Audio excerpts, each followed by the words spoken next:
إن هذا القرآن يهدي للتي هي أقوم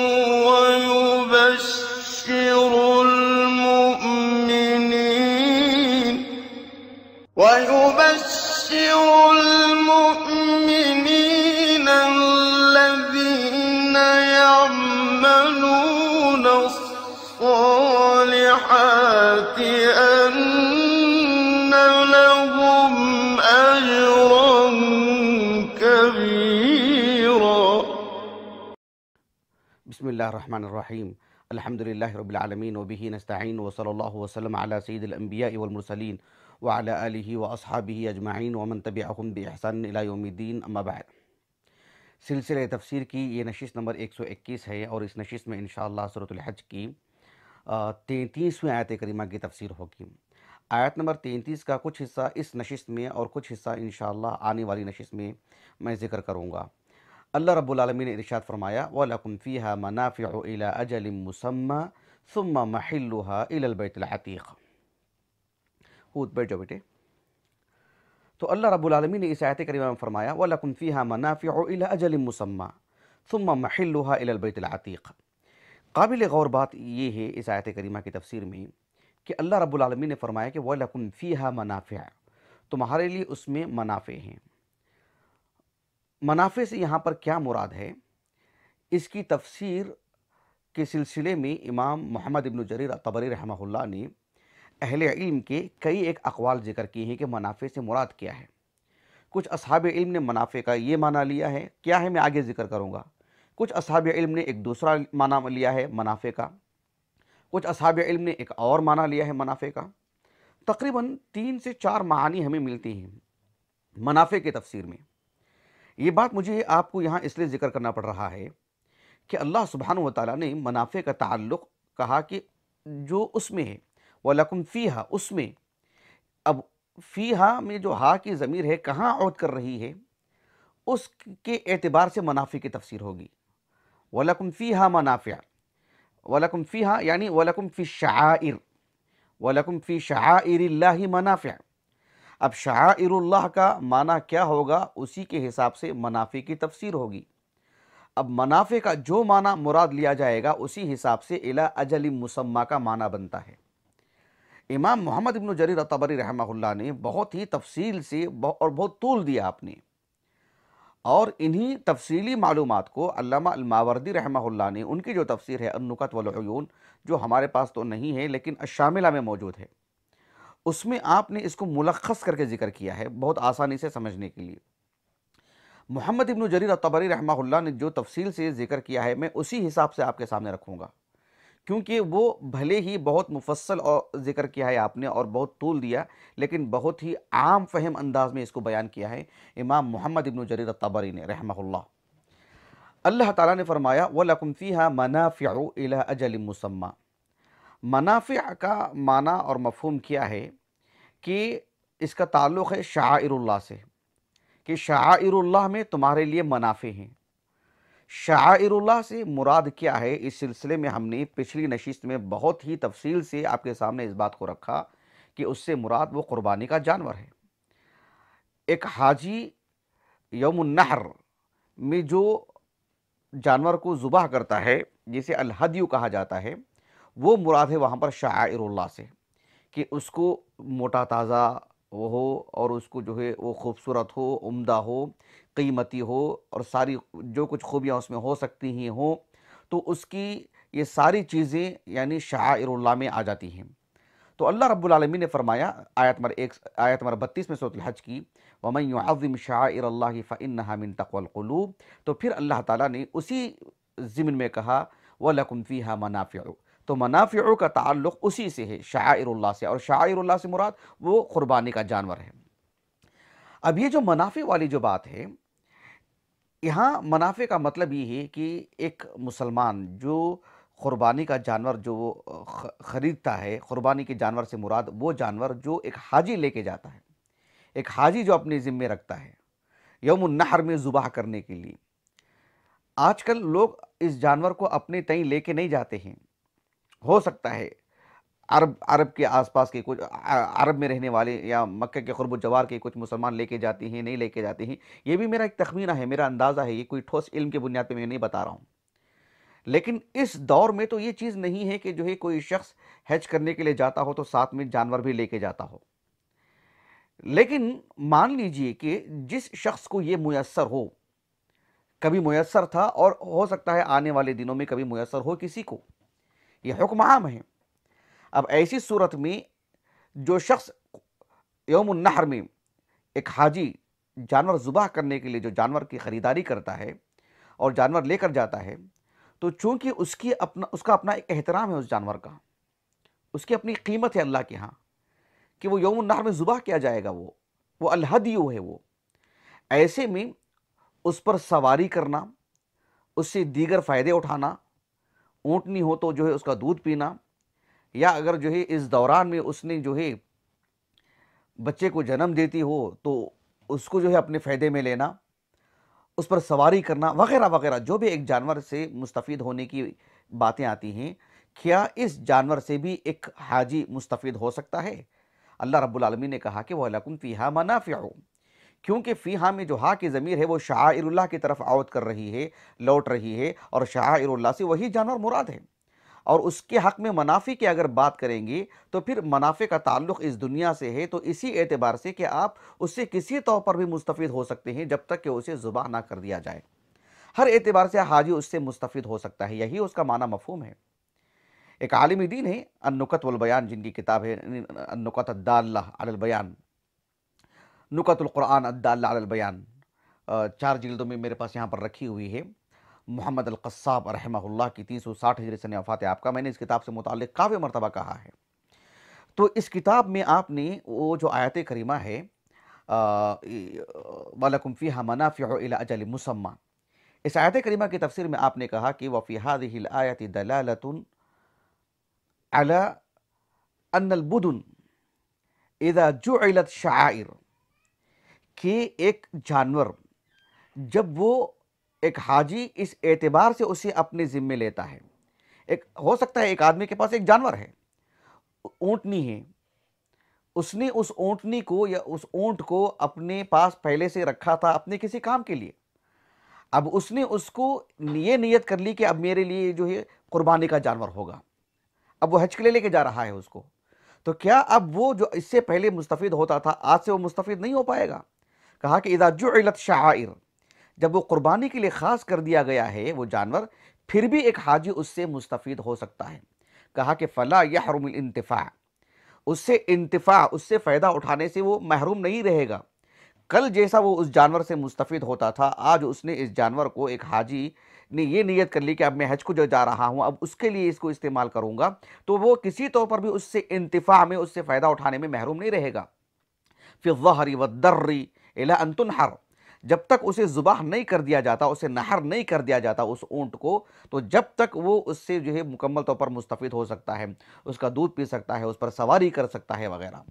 حافظ ابن کثیر رحمہ اللہ نے اسی لیے اس سے جو انتفاع کی بات ہے، اس سے جو مستفید ہونے کی بات ہے، یعنی جو عام جانور تو عام جانور ہی ہے، لیکن اس جانور کو جب اس نے یہ نیت کر لی کہ اب اس کو میں حج کے لیے لے کے جاؤں گا اور یوم النحر میں اسے میں نحر کروں گا یا ذبح کروں گا، تو اس سے جو وہ مستفید ہوگا ایک حاجی، حافظ ابن کثیر رحمہ اللہ نے ان آیات کی روشنی میں یہ بات بتائی ہیں کہ جس طرح سے عام جانوروں سے وہ مستفید ہوتا ہے، ویسے ہی مستفید وہ ان جانوروں سے بھی ہوگا جو وہ الہدی، جو قربانی کے لیے لے کے جا رہا ہے ایک حاجی۔ اللہ رب العالمین نے سورۃ النحل میں ارشاد فرمایا واللہ جعل لکم من بیوتکم سکنا وجعل لکم من جلود الانعام بیوتا تستخفونها یوم ظعنکم ویوم اقامتکم ومن اصوافها واوبارها واشعارها اثاثا ومتاعا الى حین۔ اللہ رب العالمین نے ایک جانور کے سلسلے میں کہا کہ اس کے انسان جو ہے جو خیمے بناتا ہے، جو گھر اللہ نے انسان کے لیے عطا کی ہیں، گھروں سے متعلق گفتگو کرتے ہوئے اللہ رب العالمین نے کہا کہ ایک اونٹ یا کوئی بھی ایک جانور جسے انسان مستفید ہوتا ہے، اس کی کھال سے، اس کے بال سے اور اس کے گوشت پوست سے یا اس کی سواری سے، یا کسی طور پر بھی ایک انسان جو مستفید ہوتا ہے ایک جانور سے، جو کسی طور پر بھی فائدہ اٹھاتا ہے، اس کی جو تفسیر اللہ رب العالمین نے یہاں بیان کی ہیں، ویسے ہی جانور کو قربان کرنے تک، قربان گاہ لے جانے تک جو کچھ اس سے وہ مستفید ہو سکتا ہے جائز طریقے سے، مکمل طور پر وہ مستفید ہو سکتا ہے، یہ آیت لا کر کے ابن کثیر رحمہ اللہ نے اس جانب اشارہ کیا ہے۔ اب سورۃ یاسین کے اواخر کی اس آیت کریمہ کو بھی سامنے رکھے، اللہ تعالیٰ نے کہا اولم یروا انا خلقنا لهم مما عملت ایدینا انعاما فهم لها مالکون وذللناها لهم فمنها ركوبهم ومنها يأكلون ولكم فيها منافع ومشارب افلا يشكرون۔ ان آیات میں بھی جو سورہ یاسین کی بالکل اواخر میں ہم اللہ رب العالمین نے جانوروں کو کسی کی ملکیت میں دیتے ہیں اور جو ہے اس کو وہ ہر طرح سے مستفید ہوتے ہیں، سواری بھی کرتے ہیں، اس کا گوشت بھی کھاتے ہیں اور اس سے اور بھی بہت سارے منافع ہیں۔ بھلے ہی جو ہے یہاں پر ایک شخص جو ایک حاجی ہے، اس کے پاس جو عام جانور تھا یا اب اس نے خریدا ہے اور وہ حج کے لیے لے جا رہا ہے اس کو، اس دوران میں وہ کسی طور پر بھی اس سے مستفید ہوتا ہے، اس پر سواری کرتا ہے، اس کا دودھ پیتا ہے یا اس سے ہونے والی اولاد کو جو ہے اپنے کام میں لاتا ہے، اپنے پاس جو ہے مطلب اس سے بھی مستفید ہوتا ہے، وہ سب امور اس کے لیے جائز ہے۔ ظاہر بات ہے کھانے پینے کا تو معاملہ نہیں جڑا ہے اس سے، اس لیے کہ اس کو تو وہاں جا کے نہر کرنا ہے، لیکن اس دوران میں وہ مکمل طور پر مستفید ہو سکتا ہے۔ یہ صرف اہل علم کے اقوال نہیں ہے کہ منافع کی تفسیر میں صرف اتنی بات ہے کہ جو اس کی سواری وغیرہ کرنا، یہ حدیث رسول سے بھی ثابت ہے یہ چیز۔ ایک حدیث مبارکہ ہے جو ابو ہریرہ رضی اللہ عنہ سے مروی ہے، متفق علیہ حدیث ہے، صحیح بخاری کی کتاب الحج میں اور صحیح مسلم کی بھی کتاب الحج میں۔ ابو ہریرہ رضی اللہ عنہ کہتے ہیں کہ اللہ کے رسول نے صلی اللہ علیہ وسلم ایک شخص کو دیکھے کہ جو یعنی سواری کر کے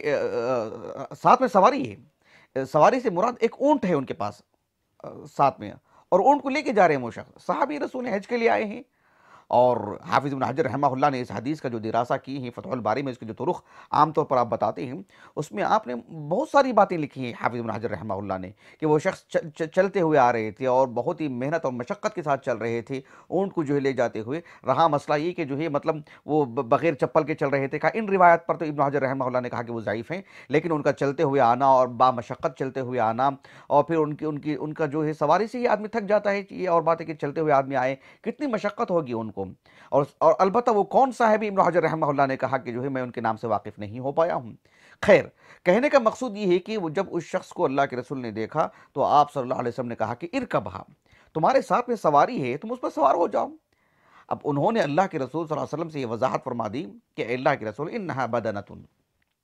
یعنی یہ بدنہ ہے، یعنی مطلب یہ وہ اونٹ ہے جو میں لے کے جا رہا ہوں، قربانی کے لیے لے کے جا رہا ہوں، میں اس کو جو ہے میں نے تیار کر رکھا ہے، اس کے لیے میں نے جو ہے مطلب خاص کر دیا ہے کہ اب اس کے لیے سواری کیا کہتے ہیں یوم النحر میں اس کو میں نحر کرنے والا ہوں، ذبح کرنے والا ہوں۔ اللہ کے رسول نے کہا کہ ارکبھا،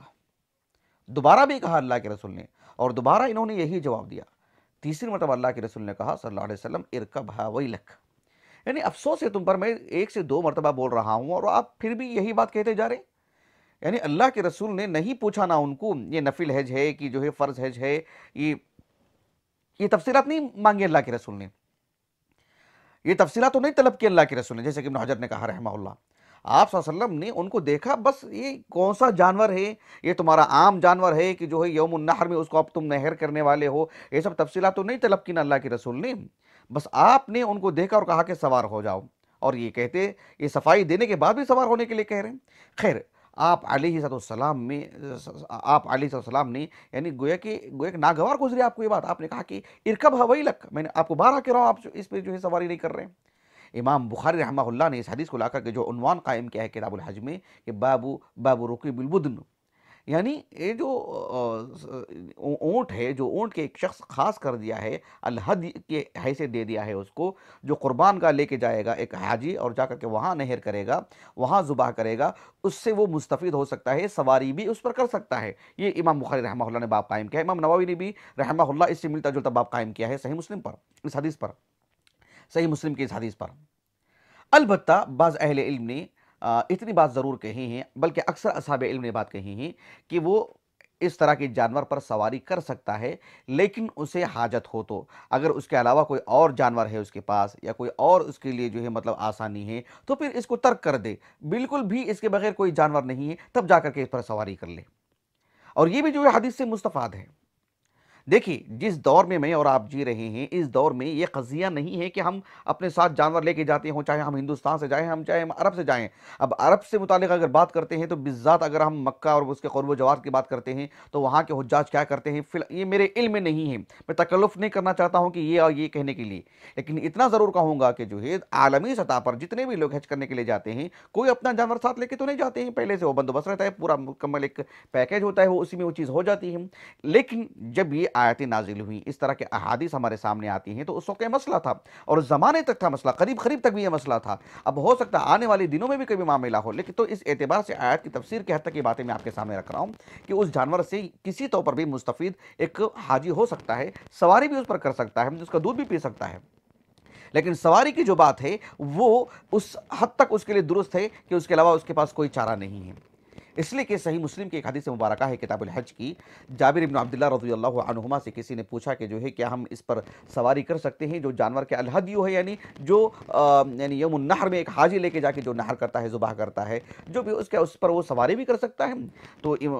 جابر بن عبداللہ رضی اللہ عنہما نے کہا کہ میں نے رسول اللہ صلی اللہ علیہ وسلم کو یہ کہتے ہوئے سنا کہ ارکبھا بالمعروف اذا الجئت الیہا، اذا الجئت الیہا، یعنی تم اس پر جو ہے معروف طریقے سے، جیسے تم ضرورت کے بقدر سواری کرتے ہو ویسے سواری کرو، جب تم کو اس کی حاجت ہو جائے، اس کے بغیر چارہ نہ ہو، حتی تجد ظہرا، یعنی تم دوسری سواری اگر آپ کو میسر ہو تو اس پر آپ سوار ہو جاؤ، اس پر نہیں، ورنہ فی نفسی ہی اس پر سوار ہونا کوئی حرج نہیں، کوئی غلط نہیں ہے، کوئی خطا نہیں ہے، یہ شعائر اللہ کی تعظیم کے منافی نہیں ہے۔ اور دراصل یہ کفار پر رد بھی ہے، یہ کفار اور مشرکین جو مشرکین مکہ ہیں، جو عرب کے جو مشرکین تھے، جو اس طرح کی سواری پر سوار ہونے کو عیب سمجھتے تھے اور جو ہے ان کے جو اعتقادات میں یہ بات تھی کہ اسے اسم اور گناہ سمجھتے تھے وہ، تو اسلام نے کہا کہ شاعر کے تعظیم کی جہاں اہمیت اسلام نے بتائی، کہا کہ یہ تعظیم کے منافی نہیں ہے کہ آپ اس سے مستفید نہ ہو پائیں، آپ اس سے جو ہے منتفع نہ ہو پائیں، انتفاع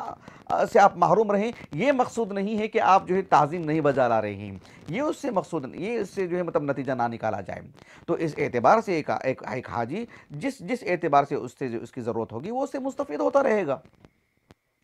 اب سوال یہ پیدا ہوتا ہے کہ وَلَكُمْ فِيهَا مَنَافِعُ، ان شعائر اللہ میں تمہارے لیے منافع بھی ہیں، لیکن کسی طور پر بھی آپ مستفید ہو پا رہے ہیں۔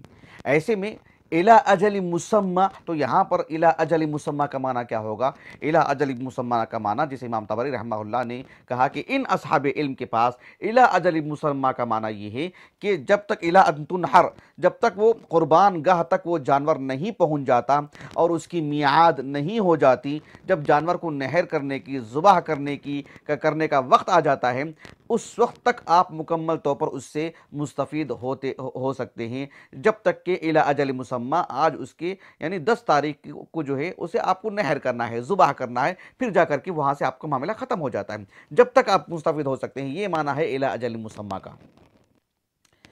اس کے برخلاف ہمیں ایک اور قول ملتا ہے،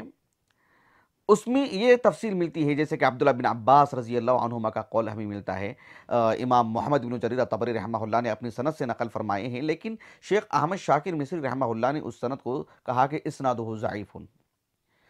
بات یہ ہے اس میں کہ عبداللہ بن عباس رضی اللہ عنہما یہ کہتے ہیں کہ ایک آدمی نے اپنے پاس، جو اس کے پاس جانور ہے پہلے سے، ایک اونٹ ہے اس کے پاس، یا اس نے بطور حاجی حج کرنے کے لیے جا رہا ہے اور اس نے اونٹ کی خریداری کی، اس کے پاس اونٹنی ہے، اس نے اونٹنی کی خریداری کی، تو کیا اس سے وہ فائدہ اٹھا سکتا ہے؟ کہا کہ اس وقت تک اٹھا سکتا ہے جب اس کے پاس جانور ہے۔ آج ایک آدمی کے پاس اونٹ ہے، اس سے مستفید ہو سکتا ہے کسی طور پر بھی جائز طریقے سے، یا آج اس نے کوئی اونٹنی خرید لی ہے، اس سے مستفید ہو سکتا ہے، لیکن کب تک اس سے وہ فائدہ اٹھا سکتا ہے؟ جب تک کہ آپ اسے الہدیو کا نام نہ دے دیں، یعنی جس وقت آپ نے یہ طے کر لیا کہ اب یہی اونٹ میں جو ہے وہاں جا کر کے نہر کروں گا، اس وقت آپ سے وہ سارے جو آپ اس سے مستفید ہوتے تھے، سارے جو آپ کی جو انتفاع کی جو شکلیں تھیں سب ختم ہو جائیں گی۔ یہ مقصود ہے عبداللہ بن عباس کو کہا کہ ما لم یسمى بدنن، جب تک آپ اسے البدن الہدیو نہیں کہہ لیتے، جب تک آپ اسے یہ نہیں طے کر لیتے کہ اب یہی جانور، مان لیجئے کہ ایک آدمی نے جانور کی خریداری کی آج اپنے عام فائدے کے لیے تو اس سے مستفید ہو سکتا ہے، لیکن آج اس نے طے کر لیا کہ اب اسی پر میں جو ہے اسی کو لے جاؤں گا اور حج کرنے کے لے جاؤں گا اس سال، اور اسی کو میں نہر کروں گا، تب آپ اس سے کسی طور پر بھی مستفید نہیں ہو سکتے جب تک آپ یہ نہیں کرتے۔ وَلَكُمْ فِيهَا مَنَافِعُ کی تفسیر میں یہی بات کی ابن عباس نے رضی اللہ عنہما کہ وَلَكُمْ فِيهَا مَنَافِعُ، تمہارے لیے اس جانور سے منافع ہی منافع، ہر طرح سے مستفید آپ ہوتے رہیے، کب تک؟ اِلَىٰ أَجَلٍ مُّسَمًّى، جب تک آپ اسے وہ نام نہیں دے دیتے، تب تک آپ نیت نہیں کر لیتے، یعنی اِذَا أَوْجَبُوهَا، جب آپ نے اس پر واجب کر دیا کہ یہ جانور ہی تمہارے لیے جو ہے مطلب قربان گاہ لے کے جانا ہے، جب آپ نے یہ نیت کر لی، جب آپ نے یہ ارادہ کر لیا، وہی ہے اِلَىٰ أَجَلٍ مُّسَمًّى، وہی ہے وقت وہ، اس وقت سے پھر آپ اس سے جو ہے مستفید نہیں ہو پائیں گے۔ یہ مقصود ہے ابن عباس کو رضی اللہ عنہ، دھیان دیجئے گا اس بات کو۔ لیکن یہ وہ جو پہلا والا قول جو میں نے آپ کو مفصل ذکر کیا ہے، وہی جو ہے راجح ہے، وہی جو ہے مطلب درست ہے، راجح ہے اور وہی درست بھی ہے، اور وہی جو ہے اکثر اصحاب علم نے پیش کیا ہے، اور یہ ایک تو عبداللہ بن عباس سے منقول ہے جو کہ بسند ضعیف۔ امام مجاہد رحمہ اللہ سے بھی ایک قول نقل کیا ہے امام طبری رحمہ اللہ نے اس کے علی الفور بعد۔ امام مجاہد رحمہ اللہ کہتے ہیں کہ وَلَكُمْ فِيهَا مَنَافِعُ، کہ تمہارے لیے منافع ہیں اس جانور میں۔ کس طرح کے منافع؟ کہا کہ الرکوب واللبن والولد، یعنی اس سے آپ سواری کر سکتے ہیں، اس کا آپ دودھ پی سکتے ہیں، اس سے آپ جو ہے یعنی اس سے ہونے والی اولاد سے آپ مستفید ہو سکتے ہیں، لیکن کب تک؟ اِلَىٰ أَجَلٍ مُّسَمًّى، اِلَىٰ أَجَلٍ مُّسَمًّى، یعنی اذا سمیت، یہ جو البدن ہے، یہ جو شعائر اللہ ہیں، یہ جب آپ نے اسے نام دے دیا، فَإِذَا سَمَّيْتَ بُدْنًا أَوْ هَدْيًا، جب آپ نے اسے البدن یا الہدی کا نام دے دیا آپ نے، یعنی جس دن آپ نے یہ طے کر لیا کہ جو ہے یہ آپ کے لیے قربان گاہ لے کے جائیں گے، آپ اس کو، آپ بطور حاجی اس کو جو ہے وہاں جا کر کے نہر کریں گے، جب آپ نے ارادہ کر لیا، جب آپ نے اس جانور کو وہ نام دے دیا، تو وہی ہے اِلَىٰ أَجَلٍ مُّسَمًّى، ان کے پاس، امام مجاہد اور آپ کے استاذ عبداللہ بن عباس کے پاس رضی اللہ عنہما۔ اسی لیے امام مجاہد نے کہا رحمہ اللہ فَإِذَا سَمَّيْتَ بُدْنًا أَوْ هَدْيًا ذَهَبَ ذَلِكَ كُلُّهُ، تو یہ ساری جو آپ کے جو انتفاعات کی جو شکلیں ہیں، جو آپ مستفید ہوتے تھے اس کی سواری پر کر کے یا اس کا دودھ پی کر کے وغیرہ وغیرہ، سب سے آپ جو ہے مطلب بہرحال دستبردار ہو جائیں گے، یہ سب چیزیں آپ سے نکل جائیں گی جس دن آپ نام دیں گے۔ پہلا والا قول ایک الگ ہے، دوبارہ سن لیجئے گا، میں دہراؤں گا نہیں کیونکہ بات ریکارڈ ہو رہی ہے، لیکن دوسرے قول میں یہ بات آتی ہے جو امام مجاہد وغیرہ نے کہا رحمہ اللہ، یہ ایک بات ہے۔ اور امام محمد ابن جریر طبری رحمہ اللہ نے مزید اقوال بھی ذکر کی ہیں، مثلا آپ نے کہا کہ وَمَن يُعَظِّمْ شَعَائِرَ اللَّهِ فَإِنَّهَا مِن تَقْوَى الْقُلُوبِ وَلَكُمْ فِيهَا مَنَافِعُ، کہا کہ منافع سے مراد آپ نے جو تفسیر کی ہے، بعض اہل علم سے نقل کی ہے، وہ ہے شعائر اللہ کی تفسیر کے اعتبار سے۔ شعائر اللہ کا ایک معنی بعض اہل علم نے یہ لیا ہے کہ مناسک الحج،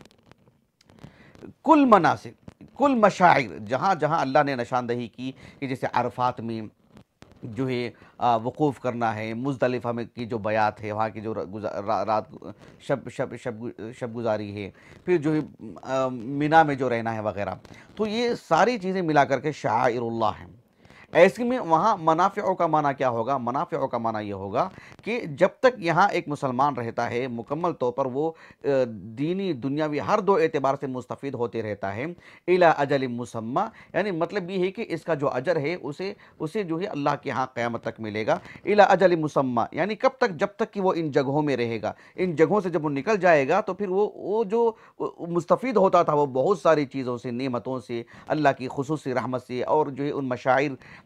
کی جو جگہیں ہیں وہاں جو رہتا تھا، جو مستفید ہوتا تھا، اِلَىٰ أَجَلٍ مُّسَمًّى سے مراد جو ہے یعنی وہ وقت تک، جب تک کہ جو ہے وہ حج کے ایام نہیں ہو جاتے، جب حج کے ایام گزر جاتے ہیں اور ان جگہوں سے وہ نکل جاتا ہے تو گویا کہ اِلَىٰ أَجَلٍ مُّسَمًّى، اِلَىٰ أَجَلٍ مُّسَمًّى سے مراد وہ میعاد ہے، وہ مقررہ تاریخ ہے، وہ مقررہ وقت ہے، وہ بات آپ نے بتائی ہے بعض اہل علم کی طرف سے۔ یہ سب اقوال کی حیثیت ہے یہ، لیکن جو اس آیت کریمہ کا جو سب سے درست معنی مفہوم ہے، جیسے اکثر اصحاب علم نے بیان کیا ہے، مفسرین نے بیان کیا ہے، اور اللہ کے رسول سے جو اس کی تفسیر ملتی ہے صلی اللہ علیہ وسلم، وہ پہلا قول ہے جسے ہم نے آپ کو مفصل بیان کر دیا ہے۔ ایک اور قول بھی ملتا ہے ابن عباس سے رضی اللہ عنہما کہ اس سے مراد جو ہے وَلَكُمْ فِيهَا مَنَافِعُ سے مراد لوگوں سے ہونے والی آپسی جو تجارت ہوتی ہے، جو بیع و شراء ہے وغیرہ وغیرہ، ظاہر بات ہے یہ ان جگہوں سے متعلق ہے اِلَىٰ أَجَلٍ مُّسَمًّى، تو پھر وہاں سے جب وہ نکل جاتا ہے تو گویا کہ یعنی جب وہ سارے ارکان سے ساری چیزوں سے فارغ ہو جاتا ہے اور پھر وہ بحیثیت حاجی حج کے امور سے وہ خروج کر لیتا ہے تو الی اجل مسمى وہ مراد ہے۔ خیر یہ سب جو اقوال کی حیثیت ہے، لیکن پہلا والا جو قول ہے وہی درست ہے، وہی راجح قول ہے، اور جو ہے اکثر اصحاب علم نے اس ایک قول کو ہی ذکر کر کے اکتفا کی ہیں، کیونکہ وہی اصل ہے یہاں پر اس آیت کریمہ کی تفسیر سے متعلق۔ وَلَكُمْ فِيهَا مَنَافِعُ إِلَى أَجَلٍ مُّسَمًّى ثُمَّ مَحِلُّهَا إِلَى الْبَيْتِ الْعَتِيقِ۔ یہ جو تفسیری جو معلومات ہیں جو ہم نے آپ کے سامنے رکھی ہیں، انشاءاللہ اس کی جو بقیہ باتیں ہیں کہ ثُمَّ مَحِلُّهَا إِلَى الْبَيْتِ الْعَتِيقِ، اس کا کیا معنی مفہوم ہے، اس سے مراد کیا ہے، وہ آنے والی تفسیر میں آپ کے سامنے رکھوں گا انشاءاللہ۔ اللہ تعالیٰ سے دعا ہے کہ اللہ تعالیٰ ہماری اس نشست کو ہمارے اساتذہ، ہمارے والدین، ہمارے کل معاونین، ہمارے مشاہدین، ہماری اہلیہ کے لیے، ہماری فرزندان کے لیے، ہمارے معاون شیخ شعیب ابن یونس محمدی استاد جامعہ محمدیہ منصورہ بنگلور کے لیے، اور جو ہے بالذات ہمارے فرزند ہود کے لیے جو کم سینی میں مکمل طور پر جو ہے ہمارا تعاون کرتے ہیں، ساتھ دیتے ہیں، ہمارے اہلیہ کو اللہ جزائے خیر دے، مکمل میرا ساتھ دے رہی ہیں اس ریکارڈنگ میں اور اس باب میں۔ اللہ تعالیٰ سب کے حسنات میں شمار فرمائے، ہمارے لیے ہمارے سیئات کے لیے کفارہ کر دے، اور ہمارے میزان کو اللہ تعالیٰ اللہ کی توفیق سے جو نیکیاں ہوئیں اللہ اس کی وجہ سے بھاری کر دے۔ سبحانک اللہم و بحمدک، اشہد ان لا الہ الا انت، استغفرک و اتوب الیک۔